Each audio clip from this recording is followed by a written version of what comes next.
자, 예, 제가 두 번째로 시작을 하겠습니다. 예, 방금 말씀해주신 이제 생생 한마디가 이제 종목 내용이 아니고 시장 이야기입니다. 기다리면 때가 온다.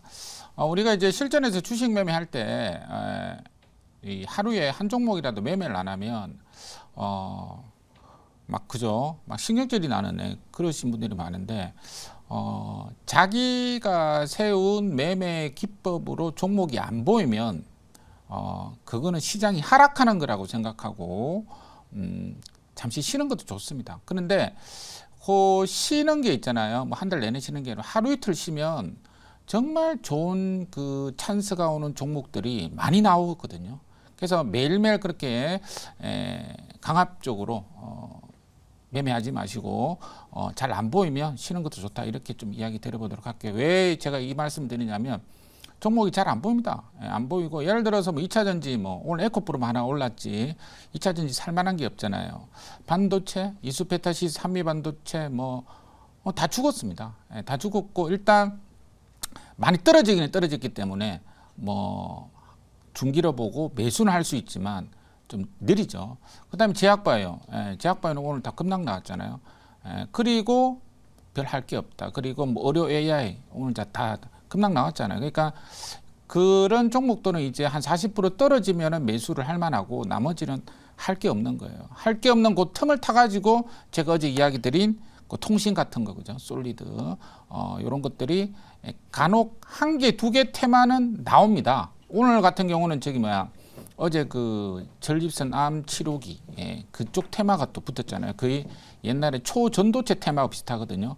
그러니까 기존의 주도주는 안 가는데 어떻게 단기 매매를 하면 또 잡을 수도 있는 그런 어떤 시장이거든요. 대신 잘 잡아야 되겠죠. 자, 그래서 어제 제가 이야기 드린 이제 통신주부터 또 한번 볼게요. 통신주는 제가 또 이런 공백을 틈타 가지고 어제 또 오늘도 또 가지만 에스테크하고 사실 통신주도 제가 이 공개 방송에서 이야기 드렸지만 제가 이제 어떤 신규 세트가 올라오면 1등, 2등, 3등, 4등, 5등 그렇게 콕콕 찍어가지고 이것만 매수하셔라 그럽니다. 그리고 그게 답니다. 주식은.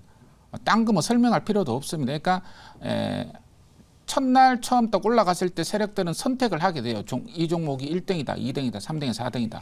선택을 하기 때문에 그런 내용만 보면 될 것 같고 솔리드도 잠깐 한번 보시면 솔리드도 이제 어제 에이스테크하고 KMW가 막 치고 가는 거예요. 그럼 치고 가면은 통신주 그냥 하면 되는 거예요. 그러니까 이게 이 주식, 이 대한민국 주식시장은 어마어마하게 단순하다. 이렇게 이야기 드리겠고 1차 목표가는 체결이 됐고 2차는 8,500원으로 올려도록 하겠습니다. 일제가는 없습니다. 일단 일제가는 오늘 현재까지 그러니까 제시를 한다면은 손절가로 그대로 할게요. 손절가로 그대로 하고 사실 이제 이 8월달 아닙니까? 아니 8월달이 아니고 9월달 지금 며칠 안 남았기 때문에 이 솔리드가 뭐 한 5일 이내에 손절가 터치될 일은 없다 이렇게 일단은 보여져요. 대신 이제 이게 이제 한 30% 목표가를 잡았는데 과연 5일 이내에 얘가 이제 30%는 갈지 그것도 약간 다음 달에는 갈 수 있을지 모르겠습니다. 근데 이제 5일 내에 가야 됩니다. 그죠? 5일 내에 가야 되니까 이거 한번 지켜보자 이렇게 말씀드리겠습니다. 자, 그래서 이제 그 오늘 신규 종목을 이제 바로 매수를 해보도록 할게요. 오늘 신규 종목은 요 종목은 자 깔아야겠습니다. 이것도 깔고 28,150원에 깔고요. 1차는 체결이 되면은 목표가는 31,000원, 체결이 안 되면 종가 매수로 하겠습니다. 지금 22.5% 올랐는데 STX 그린 노지스라는 종목입니다. STX 그린 노지스는 해운주입니다. 이게 STX가 이제 그 뭡니까 뭐 리튬 탄광 개발 어쩌저쩌 해가지고 많이 올랐거든요. 많이 오른 상태에서 이제 분할이 된 겁니다. 분할됐다가 STX는 기존에 했던 이 조선업을 하고 있고 그 다음에 해운 물류업을 떼냈어요. 떼내가지고 STX 그린 노지스로 이렇게 만들었습니다. 그래서 이 STX 대주주가 누구냐면 산업은행이 아니고 중국의 사모펀드거든요. 중국계 사모펀드가 몇 년 전에 이 STX를 인수를 했습니다. 인수를 해가지고 사모펀드라는 데 주목을 해야 됩니다. 왜냐하면 사모펀드는 경영을 하다가 기업 가치가 올라오면 파는 거거든요. 그러니까 M&A를 한단 말이죠. 그래서 특히 중국계 이 사모펀드이기 때문에 언제 어디서든 실적이 좋아지면 이 M&A를 매각을 할 가능성이 있다. 이렇게 이야기 드려보도록 하겠습니다. 그런데 이제 포인트는 뭐냐면 이게 기준가가 36,250원입니다. 기준가에서 지금 이게 상장이 되면서 뚝 떨어져 버렸어요. 뚝 떨어져 가지고 25,100원이 시가로 설정이 되고 지금 29,000원. 그러니까 지금 현재를 봤을 때 많이 오른 게 아니다. 이렇게 좀 이야기를 드려보도록 하겠습니다. 그 다음에 해운물류업이 왜 떼냈느냐?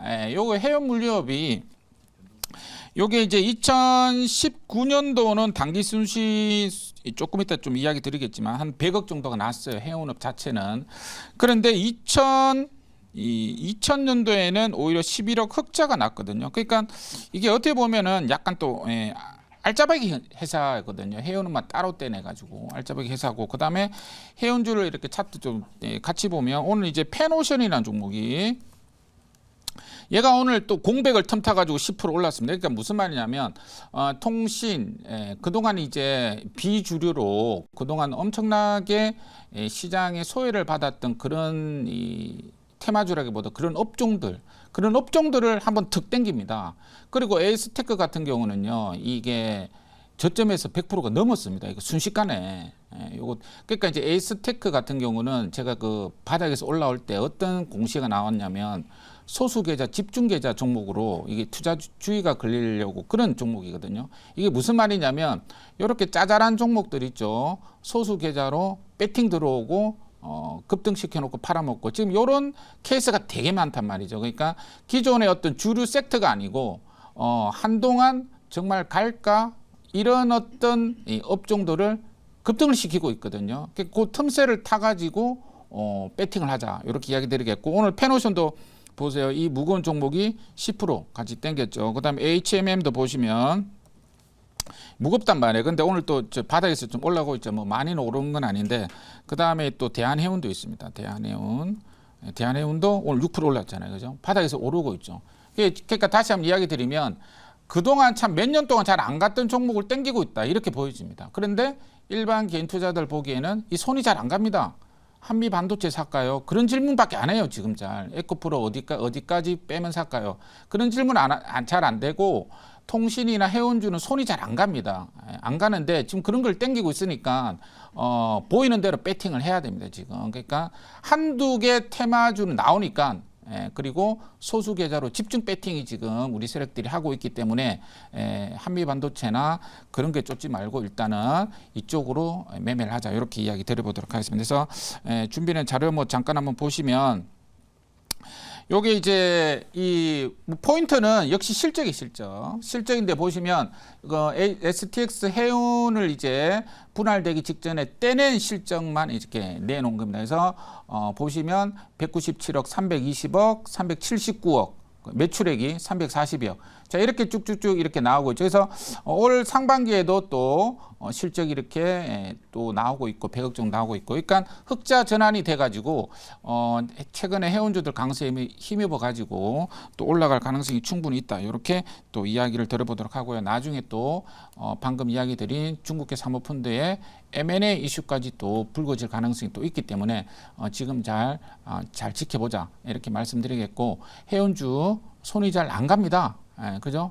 손이 잘 안 가는데 방금 또 이야기 드린 대로 이렇게 바닥에서 급등하는 종목을 땡기고 있기 때문에 한번 또 편입을 했다 말씀드리겠습니다. 질문 받아보도록 할게요. 네, 제가 질문해 보도록 하겠습니다. 좀 최근에 지금 이제 시장 자체가 좀 지지부진하고 또 추석 연휴를 앞두고 좀 매수세가 실종된 상태에서 정말 2, 3년 동안 거의 4, 5년 동안 조정 흐름이 나와줬던 섹터들의 좀 반발 매수와 저가 매수가 유입되고 있어요. 최근에 5G 섹터에서도 좀 반발 매수가 좀 세게 유입되면서 지금 5G 종목들이 좀 반등이 나와주고 있고, 또 그리고 자동차 부품 섹터들도 좀 오래 좀 조정 흐름이 나왔던 부분들에 대한 반발 매수가 좀 들어와주고 있습니다. 그래서 조선 해운 쪽에도 좀 저가 매수가 유입되고 있는데, 있는데 이 상승세가 지금 당분간 시장이 불안했을 때 좀 이어질 수 있는 건지 아니면 또 시장이 안정화돼도 그 상승 탄력이 좀 이어질 수 있는지 그 점이 궁금합니다. 네, 맞습니다. 지금 어제 제가 이야기 드린 대로 시장의 코스닥의 거래 대금이 지금 반토막이 나버렸어요. 7조, 8조. 이 7조, 8조 거래 대금으로는 에코프로 하나 땡기면 그냥 끝입니다. 그러니까 에코프로 뭐 한번 불 붙이면 있잖아요. 한 2, 3조 나오거든요. 그럼 나머지 거래 대금 5조로 그 1,000 몇백 개를 땡겨야 되는데 힘이 붙이단 말이에요. 그러니까 제약주 급락맞았죠. 그러니까 이 에코프로 하나 올라가면 다른 종목은 못 올라간다고 일단 봐야 되고 특히 반도체하고 제약주는 대신 방금 이야기 드린 대로 시가총액 1,000억, 2,000억짜리 약간 짜잘한 종목들 그걸 갖다 땡기고 있고 해운주도 뭐 HMM 정도는 시총이 크지만 나머지 종목들은 이 STX 그린 오지스는 시총이 또 2,000억밖에 안 됩니다. 가지고 놀기 딱 좋습니다. 우리 세력들이. 그러니까 이런 어떤 조그만 거래 대금으로도 급등을 시킬 수 있는 섹터를 바닥에서 찾아가지고 이런 플레이를 하고 있기 때문에 그런 차원에서 좀 보자. 이렇게 이야기 드리도록 하겠습니다. 아까 1차 목표가는 이제 이야기 드렸고요. 손절가는 22,550원을 드리도록 하겠습니다.